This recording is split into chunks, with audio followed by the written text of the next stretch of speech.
that Starfleet Academy is canceled. It is official. It's official. Dead. Starfleet Academy. Get ready for the suck. It's from Variety. Exclusive. By the way, it's an exclusive story to Variety. Yeah, right. At 10 o'clock this morning. So no one knew about this until 10 o'clock when they got the exclusive. Yeah. Star Trek Starfleet Academy will end with its upcoming second season. The show failed to find a significant audience, not ranking on Nielsen's top 10 streaming viewership charts at any point during its 10-episode first season. I'll bring up the story, but it's over. That's it. Season 2 we'll get to see that, but that's it. It's done. The question now is, who does Variety blame for its failure? If it's the same as the people on the Star Trek subreddit, they blame Trump, Elon Musk, Stephen Miller, and review bombing. And probably Gary Nerdrotic. Yes. It's Gary's fault. Let's just blame Gary. It's total Gary. He took credit for it, I think. In one of his posts, he said, "We did it, guys." Well, why do you think they announced this now? Like, they have a season 2 to go, but why do you think they went ahead and announced it? Kurtzman's about to be fucking walked off the lot before it makes news that he's gone and they're changing. I think he won't be there by the time this releases. Yeah. I mean, he put out at the bottom of the article, he has a little goodbye letter that he wrote. It's basically saying second and final season. So, that's good. He knows he's gone. He's giving his goodbyes before, we say you can't fire me, I quit. That type of situation. I think. Thanks for the he's going down. There's a letter at the very bottom from Kurtzman that basically outlines, what happened. Yeah, but the question is, do they learn their lesson, right? No. I mean, that's the question. Will they actually learn from this and make good Star Trek after this, or is it just going to be another Starfleet Academy? Well, that's the question. Badger, sorry, go ahead, Elaine. Well, I think that, this is what I said before when Paramount got them, got Warner Brothers. Like, I wish that they would do something with Star Trek to prove that they can handle other beloved IPs and willow it or do something. And when I saw this announcement, that kind of spoke to me as they're making a statement, because they could have just waited until the second season premiered. But no, after the first season premiered, now they're saying that it's canceled. I think that's just a statement to make that Kurtzman era is done. We're moving forward in a hopefully better, good direction. It also, by announcing this now, it allows them to consider other options, they can meet with other producers, throw out other potential series or movie concepts. Badger, perhaps you can read this. Right, but my question is, do they really learn, right? It's like, it's easy to say, okay, Kurtzman was bad, so we'll go to somebody new. That person that they go to could be just as fucking stupid as Kurtzman. And that's what I'm saying. Are they really going to learn from this, or is this like a bunch of bullshit? Dante, who is they that you're talking about? The Ellisons? Because yes, I think they're quite aware of what Kurtzman has done. Yeah. Which is why this is being canceled and Strange New Worlds was shortened and the movies have been announced to have no connection. I have zero benefit of the doubt when it comes to Hollywood. I just give them no benefit of the doubt. Rightfully so. I trust they will do the wrong thing every time. Well, let's see what's in this letter here. Read it, Badger. It's a long one. It's been my and Noga's joy and privilege to help carry Gene Roddenberry's extraordinary vision forward with Starfleet Academy. Thanks to the hundreds of hardworking humans who pour every ounce of their talent into work daily with imagination and reverence. We are in post-production now on what will be the second and final season.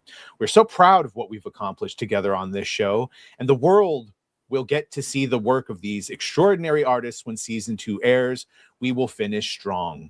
Whether you're working on Star Trek or part of the marvel that is Star Trek fandom, its very heart, soul, and conscience, the joy comes from adventuring across boundaries of time, space, and the humanly possible in service to Roddenberry's transformative vision of the future. That incomparable vision was fueled by an inexhaustible optimism. Star Trek places its bets on the best in human nature. It dares to imagine a society of infinite diversity in infinite combinations, free of war, hate, poverty, disease, and repression, and dedicated to the spirit of scientific inquiry and respect for all life, whether carbon or silicon-based, green-skinned or blue. But make no mistake, Gene Roddenberry wasn't some starry-eyed dreamer. He was a decorated Army bomber pilot in the Pacific Theater. He had seen firsthand the grim consequences of the worst of human nature, and his vision of the future wasn't just a promise of hope, it was also a warning. In a fraught, frightening time of intolerance and violence, Star Trek said, look, we made it, but just barely.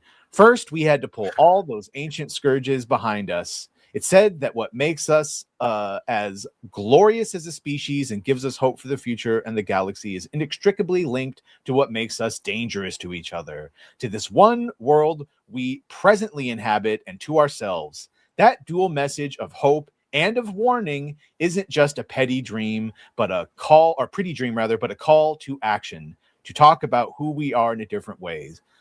Please don't take our word for it. Take Gene's. Do you want me to read the Gene quote? Yes, but read it in a different accent. Read it like brief. sound like Gene Roddenberry. Star Trek was an attempt that humanity will reach maturity and wisdom on the day that it begins, not just to tolerate, but take a special delight in differences in ideas and differences in life forms. If we cannot learn to actually enjoy these small differences, to take a positive delight in those small differences between our own kind here on this planet, then we do not deserve to go out into space and meet the diversity that is almost certainly out there. With It enduring sounds like- hope that it his vision sounds- of the future is possible for our children, their children, and every future candidate in cadet Sounds rather like- in Starfleet Academy. Sounds like Irving Kirshner. Yes, there. I just went deep. a He's very an good octave or two Irving lower. Kirshner. Well, what do we think? Do we need to do a eulogy for Starfleet Academy? You do another funeral? Is anyone surprised about this? Is I am anyone- very Nobody's shocked surprised. that a Klingon in a dress couldn't sell this show. Yes, I am shocked. yes. Yeah. Yeah. By the way to co-op what Gene was really talking about and saying to somehow this means like transing the kids and fucking gay Klingons in skirts. Well, what it says is that we didn't truly know Gene, and only Alex Kurtzman did. Army veteran. I'm sure he never said some fun things to his fellow soldiers. Well, Yeah, I mean, honestly, I don't care about any of that. Can you write a good story? You know, if you can tell me a good story, I don't really care about all your other little nonsense. And that's the problem. These guys ingested too much of what they thought Gene Roddenberry was trying to say instead of just telling us a good story. Just tell us good stories. That's all we care about. We don't care about all this other gobbledygook that he's talking about. Well, They they probably tried took more s- time to write that farewell than anything in the show. Yeah, right. Well, I think it just shows that they'll turn it around in season 2. Oh yeah, I'm sure it's going to be much better. Honestly, I just want Hollywood to get back to Hollywood, man. Like I miss when studios just want to make money. I miss when actors just wanted to be famous and party and be rich and do cocaine and all kind of shit. Like I just want Hollywood to go back to what it used to fucking be, and that's saying a lot because Hollywood was always an awful place. But at least there was a purity there, right? It was an entertainment thing, right? They Pure did their cocaine. thing, we did our thing. There was no politics involved, and if there were, they kept it to themselves. They kept it to themselves, and they just made fucking movies. I just want them to go back to that. Well, Yeah. he's trying to preach about what Gene Roddenberry, what the spirit of Star Trek was, but the result is none of that. You're just trying to tell us something, but you couldn't show it. And again, just trying to preach, I guess, through your show. But at the end of the day, Star Trek was exciting. It was adventuresome. It was entertaining. And that it should be right alongside these moral and philosophical themes. So Right. he just has a fundamental misunderstanding. I hope they willow this thing, and I hope season 2, because they would just pour more money into post-production. And if they've already canceled it, what's the point? Oh, I'm sure Well, there's what Star contractual. Trek has to do is they have to kind of get back to what they were, as far as there was a time where Star Trek was for everybody, man. People in the valley to people in the hood would watch Star Trek. Everybody watched Star Trek. It was accessible for everybody, right? And yeah, it became a very niche thing where if you're a hardcore nerd, you knew all the Star Trek lore and all this other stuff, but there was still this level of accessibility to people who weren't that, right? My grandfather loved Star Trek. He wasn't into science fiction and all this stuff, but he loved Star Trek. They need to find that again. They need to find what makes it accessible to everybody. Well, and they might be able to. The problem is it's not going to be accessible to everybody if you're preaching and you're propagandizing, because that only leans to one side, the side that agrees with your propaganda. Like what did he call it in there? Was that a call to action? He's like, this is a call to action. It's like, Remember, what the hell is a call to action? It's a TV show. That's right? It's not a call to action.